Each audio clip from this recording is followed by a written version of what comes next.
Fala aí, pessoal.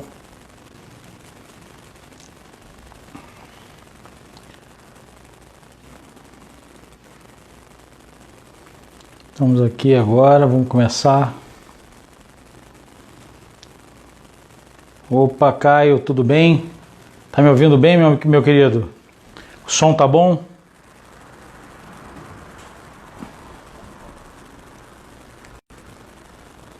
O som tá legal? Se você estiver me ouvindo direitinho, você me fala.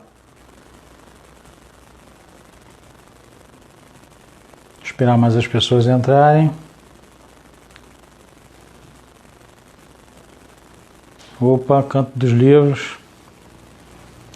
Beleza, o som tá bom. Obrigado, Caio. E Caio, vamos nos falar que eu quero fazer uma live com você também, meu amigo. Obrigado, Canto. Tudo bem? Fala, pessoal, tudo bem? Daniel, Warley, obrigado por estarem aí. Eu tô só esperando aqui a Marcela entrar. Hoje o papo é com a Marcela Rossetti, que é uma escritora que fez um livro maravilhoso, maravilhoso mesmo, uma coisa apaixonante.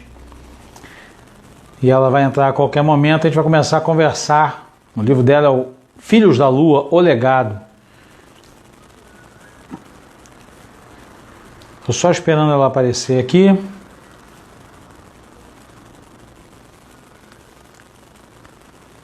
Vamos lá. Aguenta aí. Mais um pouquinho ela entra, a gente começa. E aí, Caio, quarentenado, todo mundo quarentenado, se cuidando. Peguem suas cervejas pra gente fazer um brinde hoje. Essas lives aqui são bate-papo, é pra gente fazer um brinde como se fosse estivéssemos na mesa do bar.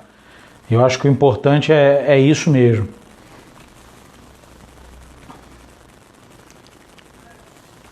Vamos aí. Tô esperando ela entrar aqui.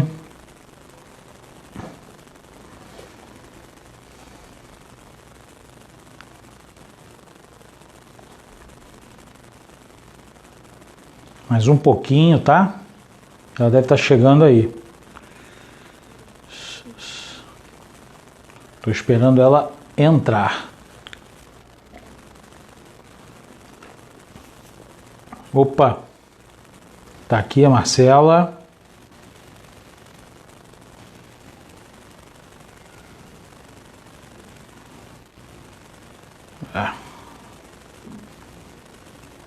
Calma aí, cadê ela aqui? Marcelo, estou tentando te chamar aqui. Entra aí.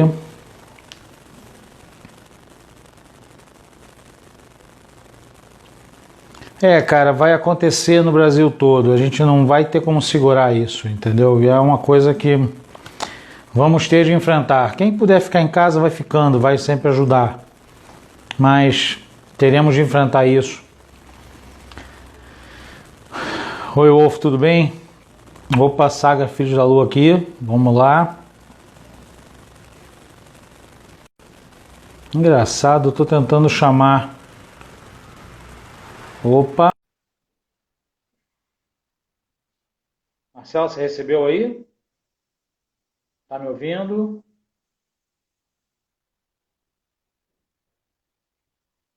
É engraçado, tá dizendo que você não pode participar, Marcelo.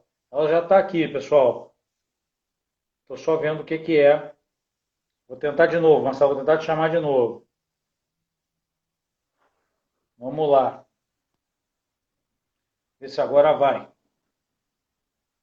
Só você aceitar agora. Oi, Hélio, tudo bem? Oi, Marcela, tudo bem? conseguimos entrar, tudo bem? Eu aqui não estou te ouvindo, calma aí. Mas eu acho que é por causa do meu microfone. Aumenta ele aí um pouquinho. Porque Tá me ouvindo agora? eu estava usando o microfone de lapela, mas aí eu fico sem o som do celular. Você me desculpa, mas é um prazer enorme estar aqui com você. Essa live que a gente estava aguardando tanto, que a gente estava batendo tanto papo sobre ela. Mas a gente tá falando mais fora da live, né, do que agora. Não sei se sobrou algum papo pra live. Não, o papo sempre vai ter, cara.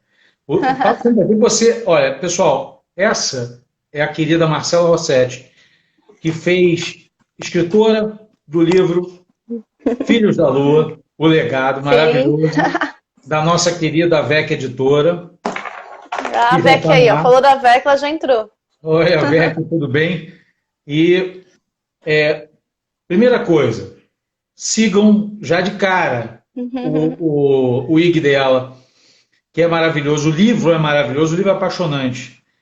E a Marcela é uma mente, cara, que vocês precisam conhecer. Porque essa mulher, ela pensa coisas, cara, que deixa qualquer um louco. É impressionante. E aí, Marcela, como é que você tá? Tudo bem? Tô bem, tô muito bem hoje. Ainda correria do dia a dia, né? Mesmo com a quarentena, tô trabalhando online também, escrevendo o terceiro livro antes que as pessoas comecem a me cobrar muito. Eu já E estou vamos esperando. lá. Eu já estou Sim, eu esperando. sei. E eu fico Mas muito vamos- feliz de você ter gostado. Eu adorei suas resenhas. São, assim, são muito tocantes, né? É muito especial para um escritor. E eu não sei se tem algum escritor aí também nos assistindo, mas vai poder me dizer que eu estou falando a verdade. É muito importante para um escritor ter esse feedback. Você está conseguindo me ouvir bem? Sim, Fez perfeitamente. assim? Não, Esse perfeito. Eu feedback, estou levando assim, a minha tão cerveja. carinhoso. Eu estou levando a minha cerveja. Um brinde a você. Eu trouxe a minha água no meu copinho de água. E assim, incrível como você escreve de uma forma tão bonita e sem dar spoilers. Cara, eu Então eu odeio tô muito Eu agradecida odeio mesmo. Oi, spoilers. Eu Tatá. acho. E o teu livro, Oi, Daniel. o teu livro não pode ter spoiler, entendeu? Cara, o teu livro é Não, não muito pode. bom de ser degustado. Isso é maravilhoso. Você pega esse livro e eu te falei isso e falo na minha resenha. Eu sou jogador de RPG há muitos anos. Comecei em 1991 e lá se vai muito tempo nessa brincadeira. E aí Uhum. eu joguei durante muito tempo Lobisomem, né, a Fúria da White Wolf, e eu sempre achei que qualquer coisa que fosse inspirada ou alguma coisa ali em cima que eu gostava tanto, eu achei, vai ser ruim. Cara, você consegue pegar, usar uma inspiração, mas você consegue sair daquela inspiração, você pega o que é bonito, o que é legal, mas você cria o seu universo de uma forma que é absurdamente apaixonante, é uma coisa impressionante, você sente página a página. E você foi me conquistando página a página. É E o impressionante isso. engraçado é que você começou pelo segundo livro, lembra? Putz, nossa. Eu comecei pelo segundo porque a VEC mandou, eu fiquei confuso com os recebidos dentro do Kindle, e eu falei, cara, comecei a ler, eu falei, caramba, tem de ter um conhecimento prévio grande para entender. E a gente bateu o papo e disse, É, não, entendeu? Para! Volta tudo! aí você entrou em contato comigo para perguntar, mas começa assim mesmo o livro, né? Aí eu falei, não, você começou pelo livro 2. Aí eu falei, para tudo. Aí você voltou pro livro 1. Amor, falou do Apocalipse. Roedores de Ossos. Bom, eu sempre joguei muito de Fúria Negra, obviamente, né? Naquela época, né? Quando eu tinha uns 13 anos, Fúria Negra pra mim era incrível, né? Eu era Shadowlord. Mas Shadowlords, sempre eu achei essa tribo muito legal. Inclusive, um dos personagens que você falou, né? Já dá pra saber do livro 1, ele é um pouco inspirado na ideia dos Shadow Lords. Inclusive, toda a linhagem dele é meio inspirada nos Shadow Lords, né? Tem alguns pontos, assim, que eu me inspirei muito em Lobisomem Apocalipse, porque eu joguei por 10 anos uma campanha de lobisomem, né? Então, esse negócio do lobisomem ser herói, então isso pra mim me marcou muito. E quando eu fui escrever o livro, e eu resolvi escrever sobre lobisomens, eu quis trazer essa ideia do lobisomem heróico. Aí eu trouxe também a ideia de dons, mas somente um dom cada linhagem tem, né? Como você sabe, e tem as habilidades que se desenvolvem dessas linhagens. E eu vou mostrar aqui no final do livro, para quem gosta de detalhes aqui, ó, no final, tem sobre os dons, né? Tem sobre os dons, tem sobre como funciona, com mais detalhes para quem gosta. Com certeza, com certeza. E aí eu fui pegando, mas não é só dali que eu tirei inspiração, né, do lobisomem. Eu peguei inspiração muito, treta garantida, muito de ficção científica, de filmes e livros também que eu já li, e misturei tudo e fiz uma salada mista e saiu Filhos da Lua Mas legado. isso aqui ficou sensacional, porque você se inspira, mas você não Em momento algum, quem está lendo e quem conhece o lobisomem, a Fúria, percebe a grandiosidade que você tira e você imprime a sua marca. E você é uma escritora impressionante, cara. Porque a gente vai lendo... Cara, eu derrubei 400 páginas assim, brincando, cara. Não dá para parar de ler. Eu digo para vocês, não percam tempo. Acabou a live, entra na Amazon, compra o e-book. Mas é isso. Porque quando você Fica terminar o primeiro, baratinho. você vai emendar no segundo. E você vai ficar mandando mensagem para ela, como eu faço todo dia, pedindo o terceiro. Entendeu? Porque é uma loucura. Sim. E É para quem gosta do livro maravilhoso. físico, tem na VEC, na Amazon também vende livro físico. E o 2 também logo logo tá saindo físico, porque as gráficas reabriram, porque quando ele tava na fila da gráfica, Legal. Bom teve saber. o problema do quarentena. E agora parece que vai reabrir e logo logo já vai sair também o livro 2. Tá, para dar um apanhado da história para quem está nos Uhum. assistindo, que está curioso, que a gente já falou aqui, eu já falei apaixonado, você é autora, mas eles não estão entendendo a história ainda. Fala para. Verdade. A gente entrou no Exato. assunto e foi que foi, né? Não, poxa, mas Ah, o é CD dos paixão, cara. livros. O CD dos livros, eu não sei o seu nome, né? Sei que sei o nome do IG, mas também fez uma resenha muito legal dos Filhos da Lua. E muito emocionante também. E eu adorei, nossa, eu tô assim muito feliz com o resultado. A gente não vai falar do livro 2, né? Ele já leu o livro 1, então tá tudo bem. Mas, assim, muito obrigada. Assim, o trabalho de vocês, antes de eu falar do livro, eu quero falar o Ó, seguinte, Rodrigo. Rodrigo, prazer, Rodrigo. O trabalho de vocês é incrível pra gente, principalmente os escritores brasileiros. Porque a gente não tem. O alcance que a gente tem com vocês é muito maior, entendeu? Porque pra gente são passinhos de formiga. A gente escreve uma obra legal, as pessoas gostam, elas leem na Amazon, mas precisa de um empurrãozinho para elas conhecerem as obras. E vocês são esses empurrõezões, entendeu? Que a galera vai lá. Eu vi lá no CT dos livros também, um monte de gente comentando, nossa, que resenha legal e tal, quero muito ler o livro. E Isso é assim, o muito trabalho de importante. vocês é muito importante. Então, eu agradeço muito o Canto do Gárgula, o CT dos livros e outros mais blogs e vlogs e IGs que têm falado dos Filhos da Lua. Porque é realmente importante pra gente. Obrigada, tá bom? De verdade, de coração. E agora, sobre Filhos da Lua. Vamos lá. Bom, Filhos da Lua são muito importantes. E assim, né, tipo, aqui, ó, eu fazendo uma propaganda também num outro IG, né? E Os Filhos da Lua é uma Por obra que se favor. passa no São Brasil. livros que eu curto, tá? Pode fazer. É uma obra que se passa no Brasil, isso é uma coisa que já tem encantado bastante gente, né? Escolhi o cenário nacional. E a história se passa aqui em Santos. Eu falo aqui porque eu moro em Santos, estado de São Paulo.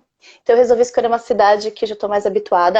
Tem vários locais que são descritos da cidade. Muita gente fala, nossa, tem mesmo esse lugar? Tem. Aí tem gente que já Eu veio estou, visitar para conhecer os eu locais que se estou passam no livro. curiosíssimo. Eu vou para Santos Quando para você fazer um vier aqui tour para Santos, eu comigo. te levo a um desses locais.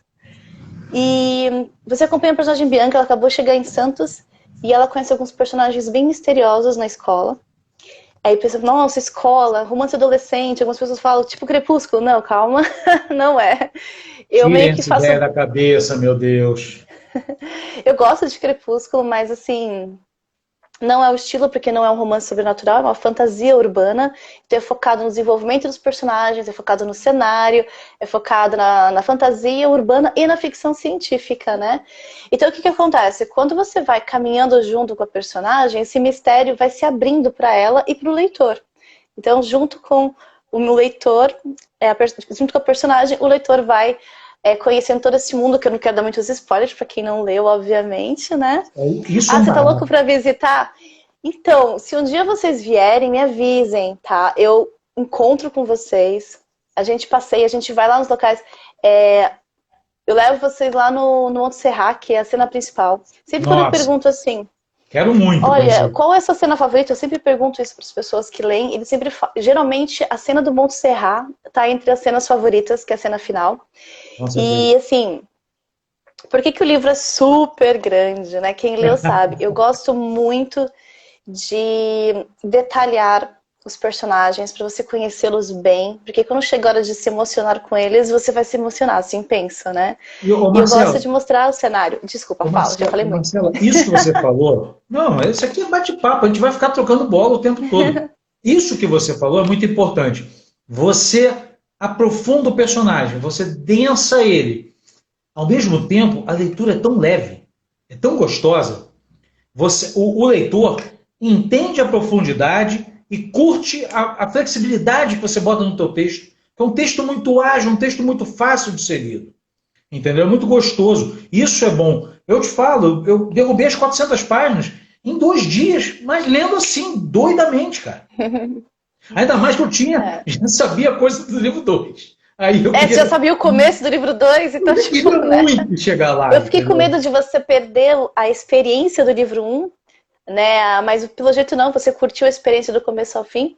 Eu vou Nossa, perguntar aí pro pessoal que tá aí, enquanto a gente tá conversando, o CT dos livros também tá aí, a Abigail, tudo mais, a Tatá. Quais foram as cenas, ou qual foi a sua cena favorita? Põe aí pra gente comparar aí, se com de repente certeza. foi a cena dele também favorita. Aquela E cena final assim, é muito incrível, é muito forte. é, a cena final foi uma das cenas mais difíceis. Tem cenas que tem escritoras aí, como o Daniel Salgado, que também escreveu um livro de fantasia muito legal. E Contos Diários é o nome do livro dele. E a gente conversa a volta e meia. E assim, tem algumas cenas que nos, digamos assim, deixa a Ocupam. gente muito preocupado em deixar a cena boa e perfeita, porque nós sabemos que aquela cena é o livro, Legal. entendeu? É aquela cena que toca o livro. Então, na verdade, por exemplo, essa cena do Montserrat, que eu não vou falar, né, pra quem não leu, ela já estava programada para acontecer desde o início do livro. Então, quando eu escrevo o livro, eu já escrevo o livro pensando nessa cena, Sim, sim. entendeu? A cena da luta em Santos, super empolgante. A do final também, né? A ideia tá falando do final, É. não do Ô, começo Rodrigo, que é da não dá balada, onde a spoiler, gente. cara. Não dá É. spoiler, pelo amor de Deus. Não é. Luta tem, né? Em todo livro. Não é spoiler. E aí, o que que acontece? Essa cena eu já tinha pensado. Então, quando você vai reler, muita gente acaba o livro um, fala pra mim que acabou e volta a ler o livro um, porque ele vai Sim. perceber todos os detalhes que eu preparei o leitor para essa cena. Então, essa cena é o boom, né? Onde você fala, caramba, realmente tudo que ela passou foi para culminar Sim, nesse com certeza. acontecimento. Com certeza. No caso da personagem Bianca, porque você sabe que eu divido um pouco o livro entre os outros personagens que também são importantes para mim. E essa cena eu fiquei muito tempo nela. Eu subi o Monte Serra, que tem mais de 400 degraus, num sol. Nossa, assim, pra poder ver todos os detalhes, tirei fotos, filmei para poder fazer uma descrição legal daquela cena. Maneiro, Então, muito todos legal aqueles isso. locais que eu falo existem, aquelas casas e tal. O jeito de subir o monte é tipo, e assim, para poder deixar o mais próximo do real possível. Então, eu fico Certo. muito feliz quando as pessoas falam. Eu gostei muito dessa cena. Eu falo, ufa, porque, nossa, eu subi aqueles 400 degraus Não, no mas sol. a cena é de uma tensão absurda. Você já chega nesse momento do livro, que é óbvio, o momento final, o desfecho, e você está preocupado com todos os personagens. Você já criou vínculos com os personagens. É. E a cena dá ao leitor um sentido de urgência, uma coisa que você fica para morrer. É uma coisa de doido. Entendeu? Uhum. Agora, conta um pouco pra gente como é que é o teu processo de escrita. Você me falou que tem capítulo que você escreveu poucas vezes, tem outros que você escreveu muitas vezes. Como é que é Tem. esse teu processo? Eu vou falar, só tô falando que eu tô lendo, tá? Que vocês estão escrevendo, pessoal. E sim, ele comentou essa parte das cenas da luta, né? Usando os dons, o dom no caso. E é assim, eu sou bastante perfeccionista. Talvez por isso o livro 2 tenha demorado tanto. O CD dos livros não sabe que ele já pegou direto, né? Mas eu demorei muito mais tempo para escrever o livro 2 do que o livro 1. O livro 1 eu escrevi 1 ano e 4 meses porque a gente, tipo, tá, tipo, ninguém leu ainda, é só um livro que a gente não sabe se vai Estou dar certo. começando, vamos lá. Tô começando, vamos lá. O que deu mais trabalho para mim no livro 1, já te falei que foi criar o cenário. Sim, Foi sim. criar o universo. Foi criar o universo, os dons e tudo mais. E aí, você tá falando do processo criativo, eu já aproveito para falar disso. O livro 2 demorou, sei lá, 3 ou 4 anos, por vários motivos. Entre eles, eu acho que 2 motivos principais foram: o primeiro, eu me senti muito pressionada com o livro 1, tá? Pelo amor de Deus, gente, só não tem spoilers. Mas beleza. Essa daí não é muito spoiler. Ó, eu já dizer, eu não Daí dou não tem spoiler, problema hein? aqui, tá tudo tranquilo. Ninguém Isso aqui é sabe uma quem é mesa de Léo, bar, ninguém vocês sabe falem o que vocês ainda. quiserem. Sim, sim, sim. Mas essa cena é muito legal. E da Giovanna, muita gente fala, porque essa cena que ela comentou, que a Abigail, né? Isso, que ela comentou, é a cena que é uma das cenas que dá o tchan, né? Porque você percebe que, opa, finalmente alguma coisa, né? Finalmente ela... E você começa a perceber a mudança da personagem. E no começo a personagem, ela é realmente um pouquinho comum. E isso às vezes chateia as pessoas. Porque ela espelha o que a gente é, comum.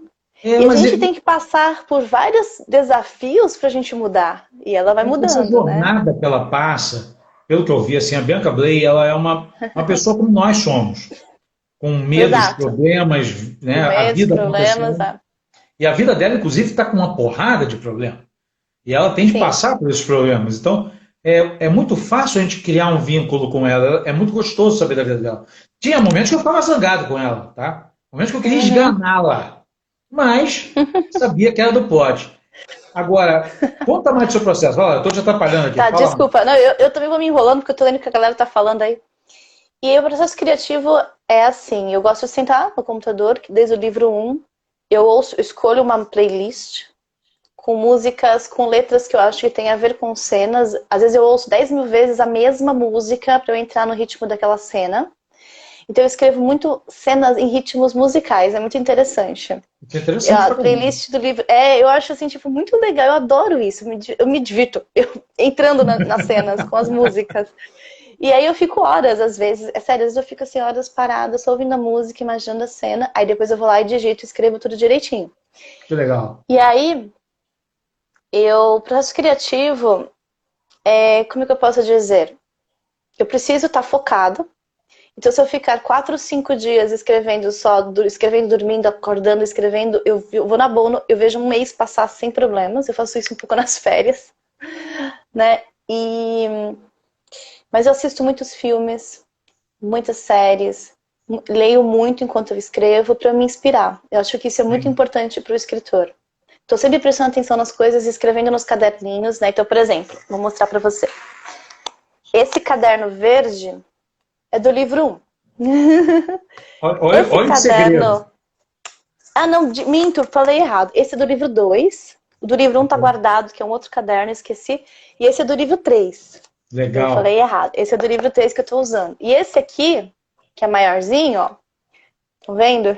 É da nova saga, depois dos Filhos da Lua. Porque já vou acabar os Filhos da Lua e eu tenho que começar a pensar na nova saga.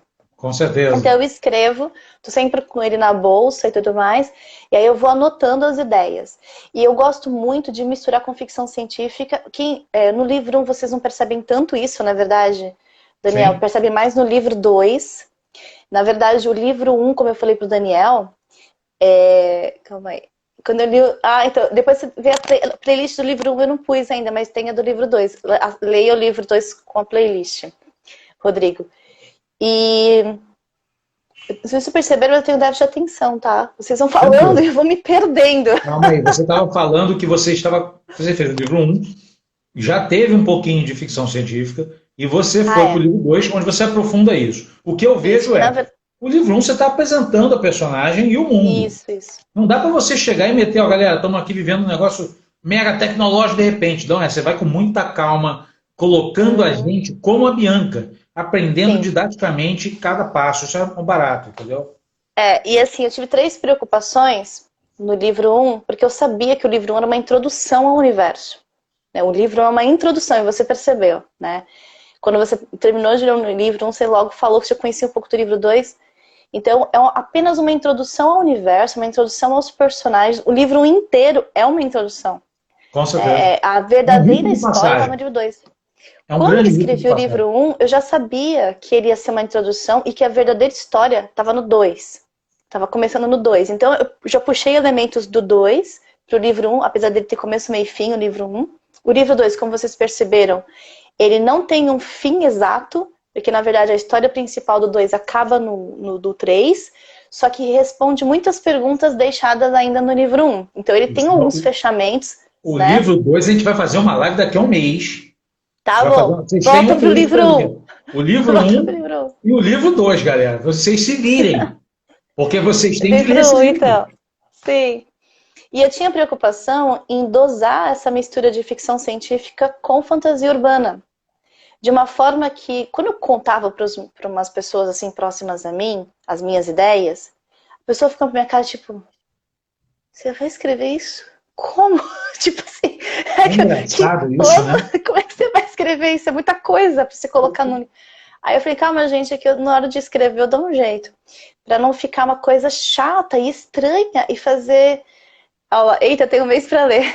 Pra fazer as Te pessoas intimando, hein, cara? engolirem tantas coisas. Então eu fui indo devagar. Por isso que o livro é grande. Porque eu vou apresentando, as pessoas vão se acostumando a personagens, vão se acostumando ao cenário. Então quando ela se acostuma com aquele cenário, a gente muda. Quando ela se acostuma com aquele personagem, aí a gente vai mudando. Porque aí, por isso que você falou que eu acho que você vai, né, lendo sem parar, porque os mistérios não vão parando. Porque na verdade, a história principal nem tá aqui. Então eu só estou apresentando. Cara, olha só, a Marcela é a minha malvada favorita, tá? Vocês têm que já se acostumar com isso, porque ela vai deixar a cabeça de vocês numa situação como acabou a minha. Lembra quando eu terminei o livro, Marcela? Eu mandei áudio para você. Como é que eu estava naquele dia, cara? Eu estava fora do ar, cara. Era um negócio muito gostoso. Impressionante. E eu fico muito feliz, né? E oi, Gui, eu fico muito feliz mesmo, porque isso é incentivo pra gente, é meio que combustível para nós escritores continuarmos. E eu sei que é sincero, todos os meus resenhistas, eu nunca chego e falo, eu quero ler antes. Nunca, eu entrego e vai fundo, escreve o que você quiser. Eu te ofereci. Escreve o que você quiser. Você não ofereceu, eu falei assim, não, eu nem quero ver, eu quero ver quando já saiu, né?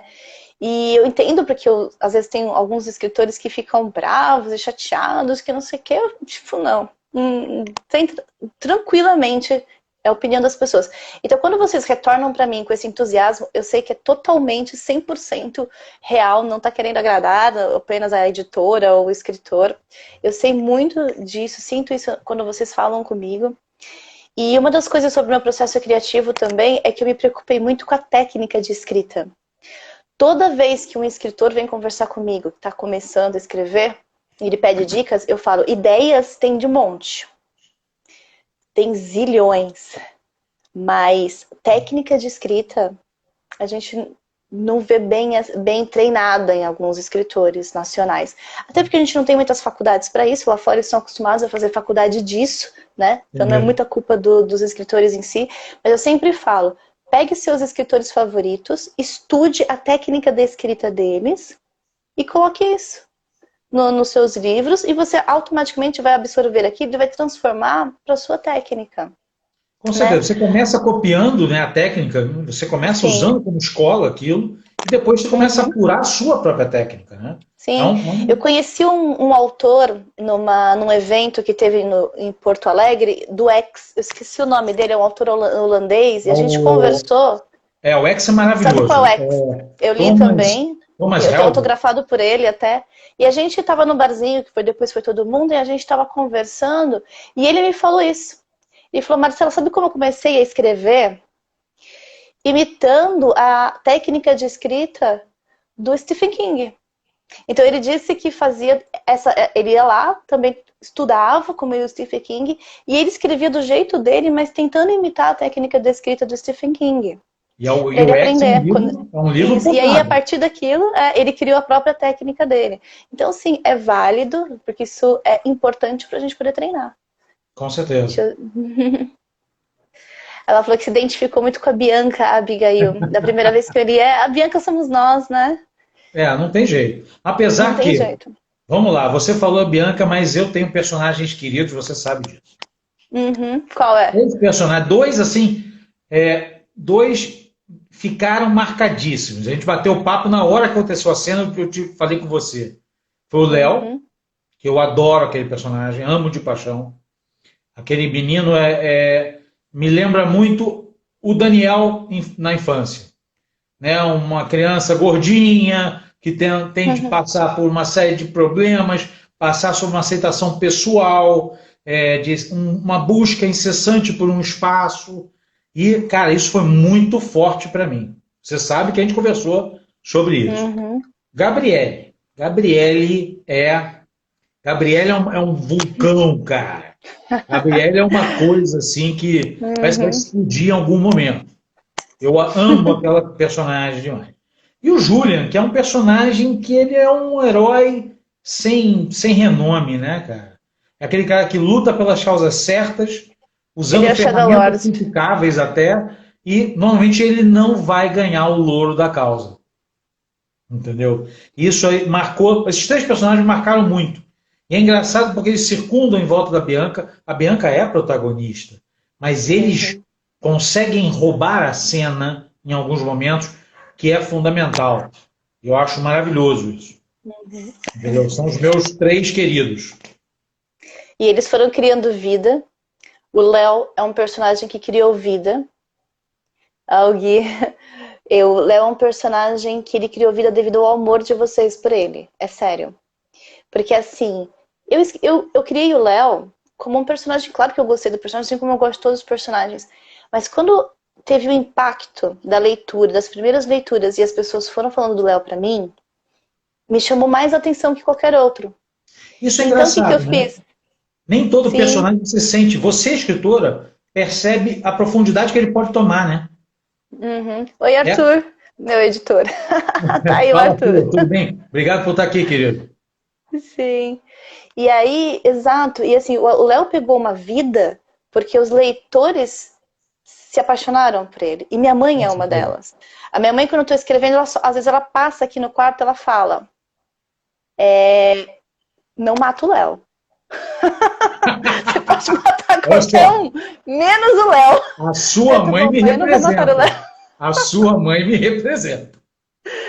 Pois tem várias teorias do Léo, você tem o Rodrigo. E aí o que aconteceu? Sem spoilers, no livro 2, eu dou atenção pro Léo, e no 3, se preparem que eu tenho uma surpresa. Meu Deus do céu. Eu pensei e criei essa surpresa ontem, já tá escrito nos meus rascunhos aqui, ó, que a minha letra tá horrível. Ops, não pode passar muito. Vocês estão vendo por que eu falo que ela é minha malvada favorita? Olha só, isso é crueldade. Senão as pessoas dão pause no vídeo depois, só pra ver. Eu esqueci disso. Aí eu tirei. Sensacional. Pois é, e tá essa parte do Léo, gente. Eu acho que a gente vai ter que cortar essa parte. Abigail, tô com você. Olha só, Abigail e a sua mãe já definimos que você não pode matar o Léo, ok? Já o Léo definimos. Não. Hashtag o Léo não. O Léo não. E aí o Léo vai criar uma vida muito boa também no terceiro, e esperem pra ver. Vão adorar ele. Gabriele é uma coisa, olha, paixão para aquela menina. Eu sou pai de uma mulher, né? Minha filha está nos ouvindo e tudo. E a Gabriele é muito aquela coisa, aquela menina que tá, sabe, a sensação que dá, aquilo é um êmbolo que vai explodir, um vulcão que uma hora vai explodir e ninguém vai segurar. A sensação que eu tenho é essa. Porque a Bianca é forte, ela é resiliente. Ela é aquela pessoa que sofre com a vida, aprende com a vida e a vida dá porrada nela, ela devolve na cara da vida. A Gabriele é aquela que está, né, parece estar segurando muita coisa. Todo mundo defendendo o Léo enquanto você fala. A gente conseguiu. Vou ver se eu faço uma arte dele, que ele merece, né? Tem vários personagens com arte. Eu ia falar isso, ele não tem arte. Como assim, cara? Eu vou pedir para fazer sim. Olha, Vezes a Santos como cenário. Olha, você é de onde mesmo? Se eu não me engano, você é bem de longe. Que eu lembro de eu ter conversado, acho, com você. Mas tudo bem. E assim, o cenário Santos, né, para quem não sabe, é mais ou menos 30%, 40% do livro, porque, na verdade, 70% do livro, mais ou menos, se passa num cenário fictício, que é o chamado Refúgio, que é um local onde os trocadores de pele, no livro 1, né, são treinados desde pequenos para enfrentar coisas muito terríveis, né, que eu não vou falar para não dar spoilers. E eu misturo bastante com esses elementos de fantasia no Brasil. E assim, o pessoal, ainda bem, gostou muito. Só que eu vou te contar uma coisa. Não lê o comentário do Rodrigo. Tem gente que já quer matar o Léo. Não lê. Passa. Gente, escreve pro comentário do Rodrigo sumir. Escreve. Mas Inclusive, vai sair o livro de contos, porque tem coisas que eu gostaria de explorar nos livros e eu não vou conseguir. Por exemplo, mais Staus, um pouco mais dos Staus, um pouco mais de determinados personagens como os Vairens, né, que é uma espécie que aparece no livro 1, de passagem, mas é mais explorado no livro 2. É um leve tempero ali, né? Um leve temperinho, passando bem devagar. Tatá é pertinho de Santos. E aí é isso. Bom, eu tô falando muito, fala um pouquinho aí, você me pergunta, então, eu respondo. vamos lá. Então, Minha pergunta para você é o seguinte. Com tantos personagens que começaram a ganhar corpo e importância, spin-offs. Surgirão spin-offs? Teremos spin-offs desses personagens? Então, tá surgindo um spin-off, que na verdade é um prequel, né? Que eu tô segurando um pouquinho, já era pra ter lançado, tô dando uma segurada porque acabei de lançar o livro 2, tô dando uma segurada para lançar a HQ. Certo. A HQ é o prequel, que vocês sabem que é o prelúdio, então se passa 25 anos antes da história principal. É uma HQ de poucas páginas, em estilo mangá, umas 20 e pouquinhas páginas, mas é muito legal porque vai contar a história da Noite da Aniquilação.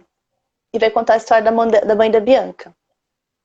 Dando certo, a gente pode continuar essa história, porque no livro 2 e no livro 3 você já percebe muito mais a importância da mãe da Bianca no cenário.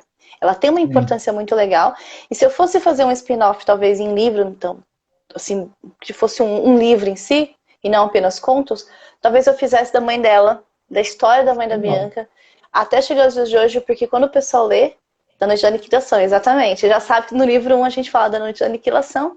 Com certeza. Porque vocês vão perceber, quando vocês entenderem a importância da mãe da Bianca, que no livro 1 a gente nem percebe tanto, no livro 2 a gente começa a perceber que tem alguma coisa, e no 3 vai explodir essa importância, a curiosidade sobre essa história vai ser muito maior. Legal. Então, se eu não desenvolver em HQ, eu vou desenvolver talvez num spin-off, como você falou. Tem gente que me pediu spin-off dos Vairens, né, da história dos vampiros, né, que são tipo como se fossem vampiros no cenário. E eu tô pensando, vamos ver. Vamos ver. Porque agora eu quero escrever a próxima saga, porque, né, eu quero escrever o próximo livro. Já tô colocando coisinhas aqui no caderno novo. Vamos lá, então o que você pode falar desse teu próximo livro? Você pode falar assim, vai seguir nada, a minha linha, não posso falar nada e acabou, vamos continuar? Então, eu não gosto de falar, porque eu sou uma pessoa que muda de ideia no meio do caminho. Por enquanto, eu posso só falar que vai ser no Brasil o cenário. Legal. A personagem principal não, acho que essa parte eu vou segurar. Mas vai ser sobre magia, feitiçaria e bruxaria nos tempos nossos. E vai ter um universo bem intrincado, tanto quanto Filhos da Lua. Legal. Um universo intrincado, com coisas assim bem diferentes desse lado aí. Já deu bastante representatividade, que o pessoal tem me pedido muito nas lives. A galera gosta muito das representatividades nos Filhos da Lua, em todos os tipos. E eu garanto que vai ter também nesse. Mas os personagens são bem diversos. Os personagens são bem diversos. Se você percebe, quem lê vai perceber claramente, você vê todas as tribos literalmente estão ali, entendeu? Isso é um barato. O Arthur já reclamou, ele falou que vai sofrer. Porque quando eu falei que vai ser tão intricado quanto os Filhos da Lua, sabe o que ele já pensou? Quase 500 páginas. Exatamente. Tenho certeza que ele pensou nisso. Arthur, não sofre por antecedência, Arthur. Espera que ela tenha lançado o livro 3 ainda, Arthur. O 3 ainda não saiu, calma. Eu tô no 3 ainda, tô escrevendo aqui o 3. Imagina só sofrer por cada livro assim. Ele vai morrer. A quantidade de livro com Arthur usa. Impressionante, cara. Entendeu? Agora vamos lá. A história toda, e foi uma coisa que eu bati muito com você, eu via facilmente virar uma série do Netflix, um desenho animado. É uma coisa assim que você lê e você fala assim, quando é que vai ser feito? A pergunta é essa. Não é que dá. Você tem essa intenção, você gostaria, óbvio que gostaria, claro que você gostaria. Né? Mas você escreveu já pensando nisso ou não? Algumas pessoas, quando colocam avaliações na Amazon ou criam resenhas, né, várias pessoas, na verdade, falam que quando elas leem, elas enxergam como se estivessem lendo um roteiro de uma série, por causa do meu estilo de escrita, talvez, eu penso, né? E quando eu escrevo, eu tenho uma visão mesmo meio, não é cinematográfica, mas eu imagino as cenas enquanto eu escrevo como se eu estivesse vendo um filme mesmo, né? E as cenas são bem assim, então talvez eu tenha passado essa impressão. Porque os seus capítulos são muito fechadinhos. O capítulo... Os você capítulos percebe que e ali é tal. um capítulo de série de TV. Entendeu? E aí, eu tenho me empolgado, claro, eu adoraria. Mas não depende só de mim, não depende só do Arthur também, a gente tem tentado. Mas um dos pontos principais, que podemos dizer que é um dos problemas, são os efeitos especiais, né? Que exigem nos livros, né? Mas assim, a gente não desistiu. Eu tô para terminar de escrever tipo um projeto para a gente poder encaminhar. Eu tenho 2 lados tentando. Tem uma pessoa também que se interessou em tentar vender aí para os streamings e tá me ajudando também a chegar lá, mas vamos ver, porque agora com a quarentena meio que as coisas pausaram um pouco, mas eu vou tentar. E assim que se a gente tiver uma resposta positiva, todo mundo vai saber que a gente vai comemorar. Com certeza. Não, isso é certo, isso é certo. Sim, então, verdade. A gente está falando do livro 1. Quem está chegando agora, a gente está falando de Filhos da Lua, O Legado, tá? Que é da Marcela Rossetti. Pela Editora VEC. Da Editora VEC, nossa parceira aqui no blog também. E é um livro que fala sobre caribaques. Mas o que são os caribaques? Isso é uma coisa muito interessante que a Marcela criou e sai bastante do contexto da Isis, sai bastante do contexto do Lobisomem, a Fúria, do RPG da década de 90, e você realmente consegue criar uma mitologia muito particular e muito gostosa. Explica para eles o que são os caribaques. Os caribaques, eles, assim é o nome da espécie deles, né? E eles são trocadores de pele. Eles não gostam de ser chamados de lobisomem, porque eles veem os lobisomens como seres selvagens, e eles não se veem como seres selvagens. Para eles, a troca de pele é algo controlável, tanto é que eles ensinam seus filhos, seus netos desde jovem, lá no refúgio, que eu mostrei, mas eu mostro de novo para quem chegou agora, para enfrentar criaturas bem terríveis, né, e proteger a humanidade, etc. Mas eles falam que a lenda, né, dos lobisomens, caramba, cadê? Veio dos vorazes, que é uma outra espécie, que eu não vou falar porque ela existe, porque é uma das coisas do livro, né, um dos detalhes do livro, que é muito legal, que são seres mais selvagens e que não têm consciência, não têm inteligência, então são eles que trouxeram a lenda do lobisomem. Eles que criam um mito, né? Isso, mito. Então, eles veem a troca de pele deles, e eles não são aquele lobisomem, aquele lobinho. São aqueles lobisomens grandões, tipo em lobisomem apocalipse mesmo, né? A forma clássica do lobisomem, aquele lobisomem com um corpo gigante, musculoso. Eles aumentam. Eu coloco no site que eles aumentam a massa corporal, aumentam em 25% a altura. Então, eles chegam às vezes a ter quase 2,5 metros, 3 metros, depende, né, da massa corporal deles. E aí o que acontece? Para eles, a troca de pele é uma arma. Então você só troca de pele quando você está disposto a entrar em combate, matar. Então, para eles, o mundo deles é o mundo da forma humana, entende? Então, isso é uma das coisas que é um pouco do diferencial. Porque aqui o lobisomem não é o lobisomem sofredor. Ai, vai chegar a lua cheia e eu vou ter que trocar de pele. Não é o lobisomem sofredor. É o lobisomem que controla a mudança e ele existe por um objetivo. Né? Apesar que você coloca eles embaixo de uma ordem, de uma lei muito dura. Apesar de eles não serem sofredores por um lado, eles sofrem pelo outro de estarem numa luta constante, não poderem se apresentar sempre e buscando o tempo todo estar presentes sem, na verdade, estarem sendo vistos, né? Isso é muito legal.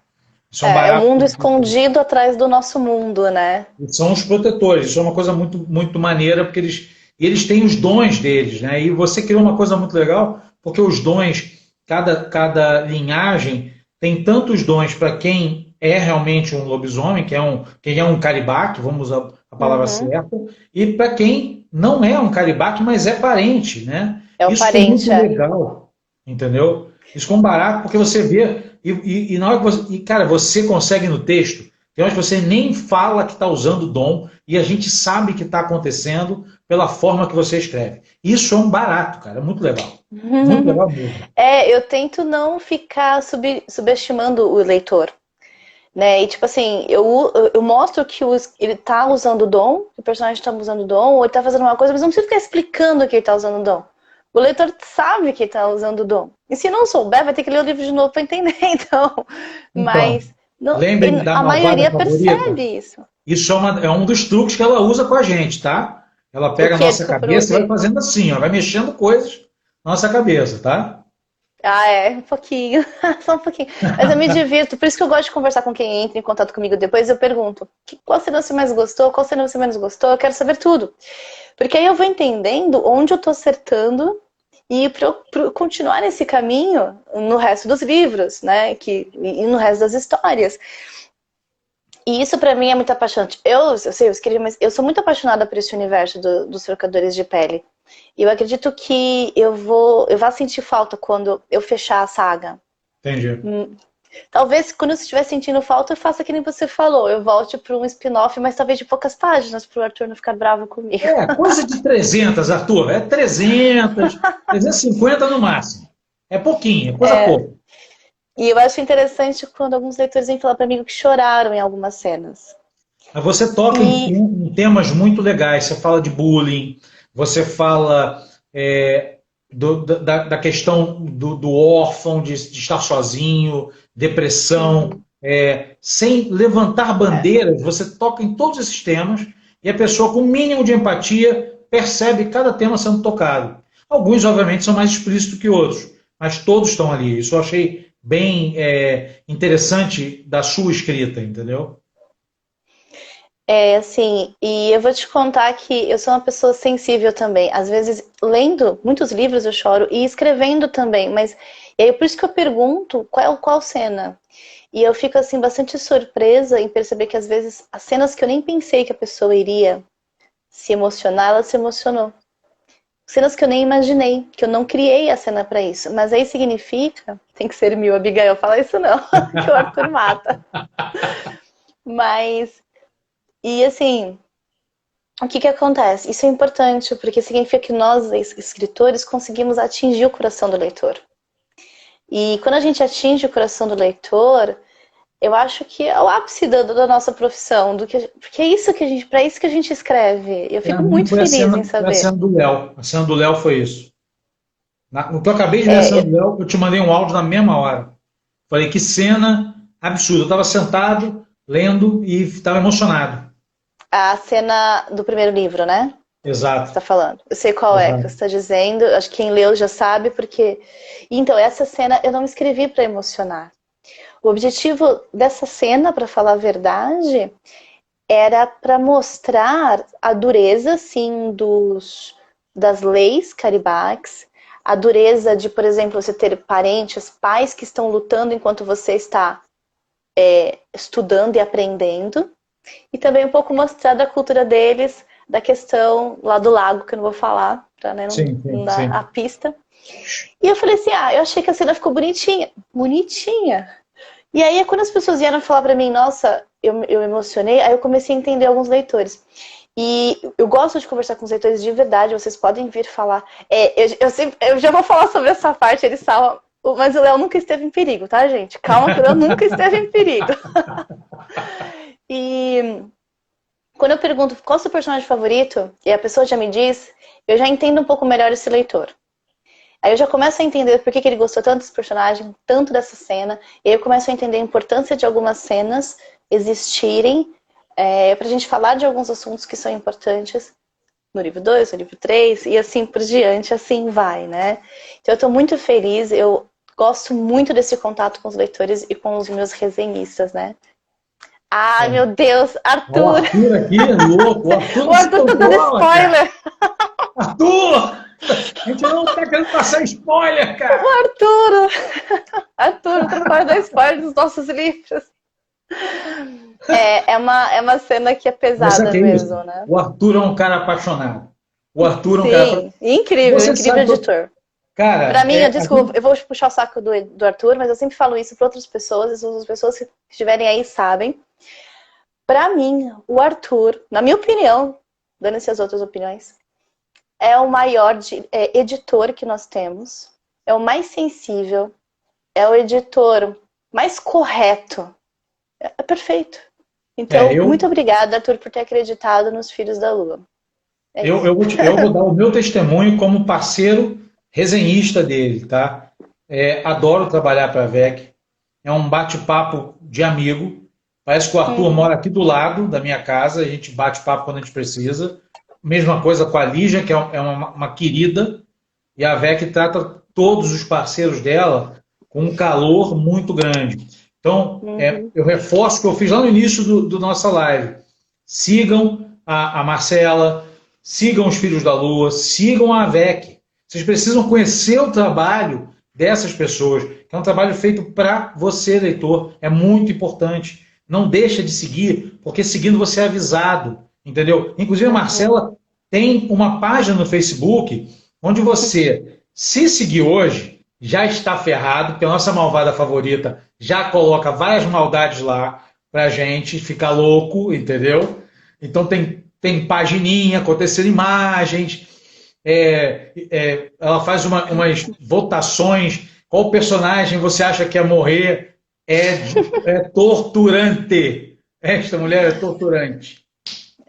E o Arthur salva alguns personagens mesmo, mas tudo bem, né? Não posso matar todos que eu quero, mas tá tranquilo.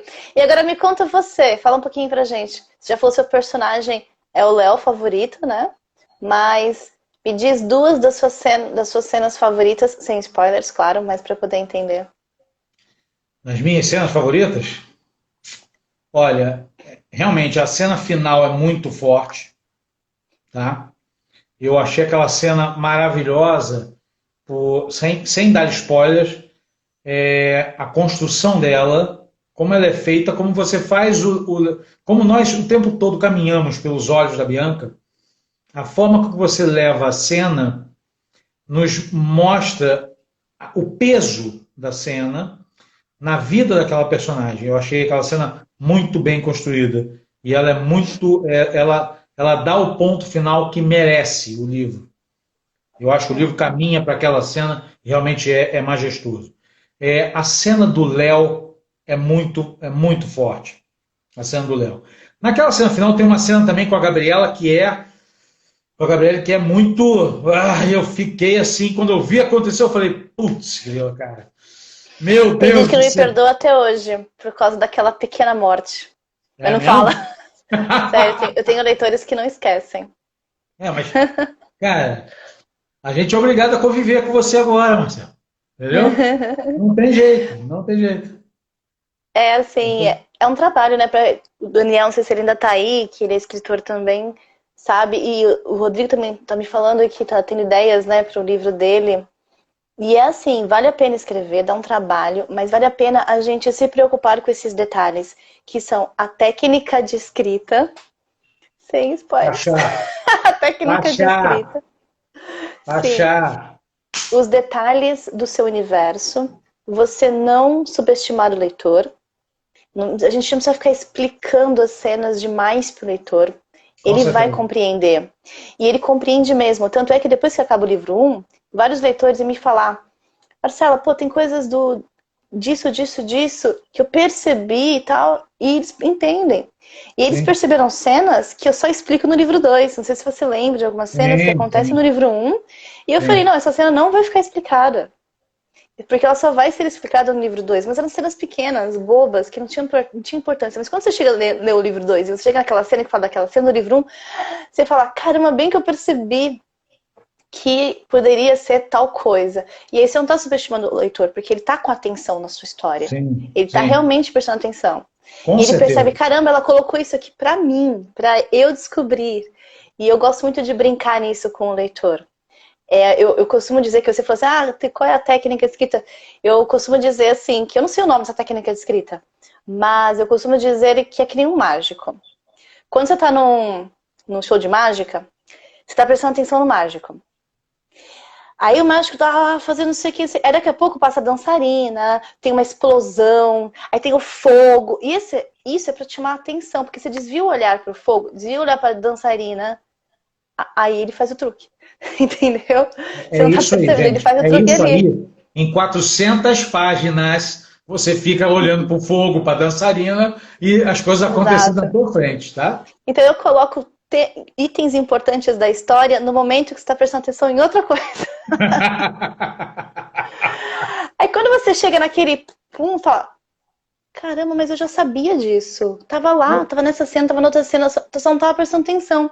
Mas você fica assim quase todo capítulo, cara. Quase todo capítulo você fica assim, porra, mas ela falou isso. Eu sou um idiota. Então, não subestime o leitor nesse sentido. Brinque com o leitor. Porque eu brinco com o leitor, porque quando eu tô escrevendo, eu já penso no leitor. Eu penso assim, poxa, o leitor vai estar pensando isso, ele vai estar vendo aquilo, e eu tô brincando com ele e ele tá se divertindo junto comigo. Sim. Eu penso nos leitores o tempo todo quando tô escrevendo. Por isso que talvez o livro 2 eu demorei tanto. Porque eu senti muita pressão. Vamos fazer uma live do livro 2, daqui a um mês. Desculpa, voltando. Daqui a um mês a gente vai fazer essa live do livro 2, ok? Sim. Quem está nos assistindo tem um mês para ler o livro 1 e o livro 2. Então corram atrás, tá ok? Uhum. Vamos lá. Então, Marcelo, nosso tempo está quase acabando. Faltam alguns minutos, poucos minutos, tá? Eu queria que você desse o seu recado. Faz teu jabá, você está aqui, o espaço é teu. Esse bate-papo é nosso. Vamos lá. Bom, pessoal, quem gosta de histórias de fantasia urbana no estilo Harry Potter, Jogos Vorazes, Instrumentos Mortais, leia Filhos da Lua, que você vai adorar, não tem erro, né? Para quem já leu, muito obrigada por estar aqui com a gente, né? Já li os dois, olha lá. E é isso. E também siga o site www.filhosdalua.com, tá? Siga também no Instagram, que logo tem novidades sobre a HQ. E para quem leu o e-book, o livro físico, gente, tá muito bonito pelos detalhes da editora Avec. Algumas pessoas não sabem, mas há diferença entre o livro físico e o e-book por causa da diagramação interna, tá? E aí vocês vão perceber como tá muito bonito. E o livro 2 está saindo, o livro físico também, logo, que já tá indo pra gráfica. Né? A Avec trabalha muito bem. A Avec trabalha muito bem, né? E vai ter muitos detalhes no final do livro físico 2, também vai ter detalhes sobre os pérfidos, né? Porque o legado sombrio, então tem detalhes sobre a linhagem dos pérfidos no final. Legal. Aí é isso, essa é a minha propaganda. E obrigada, gente, por estarem aqui. Alguns estão sempre me seguindo nas lives, obrigada pela Olha, eu estou muito feliz de estar com você aqui. Foi um bate-papo que a gente montou, a gente pensou nele tem mais ou menos umas 2 semanas. A gente veio pensando nele. E foi agradabilíssimo. Foi um bate-papo que eu imaginei. Um bate-papo de mesa de bar, que a gente senta, bate papo com uma história maravilhosa. Daqui a um mês a gente bate um novo papo sobre o livro 2, então. E a galera vai entrar de novo para poder saber. E um dia bateremos papo num barzinho de verdade. Isso é certo. Acabou a Covid, eu estou pelo Brasil, que eu não vou voltar para casa nunca mais. Entendeu? E obrigada, viu, pessoal, de verdade. E obrigada, Daniel, por tudo, de verdade. Eu me emocionei quando li suas resenhas. Obrigada mesmo. Cara, eu te agradeço. Na verdade, você que fez tudo. Eu só fui ali e falei assim, gente, por favor, lê isso aqui. Lê isso aqui que é muito bom. É nacional, é maravilhoso. Tá ok? Você é uma querida e muito obrigado por estar aqui. E vamos fazer outras lives, porque eu acho que os seus livros vão sempre cativar todo mundo. Você é uma escritora que tem uma carreira enorme pela frente. E nós estamos tendo a oportunidade de acompanhar isso desde o início. Isso é um barato. Isso é uma coisa muito legal. Tá ok? Gente, obrigado por terem estado aí conosco, tá ok? E sexta-feira nós temos uma outra live. Marcelo, um grande beijo para você. Tchau, Arthur, até muito mais. obrigado todo mundo. Valeu mesmo, tá, gente? Um abraço. Obrigada, tchau, tchau. pessoal. Valeu. Tchauzinho.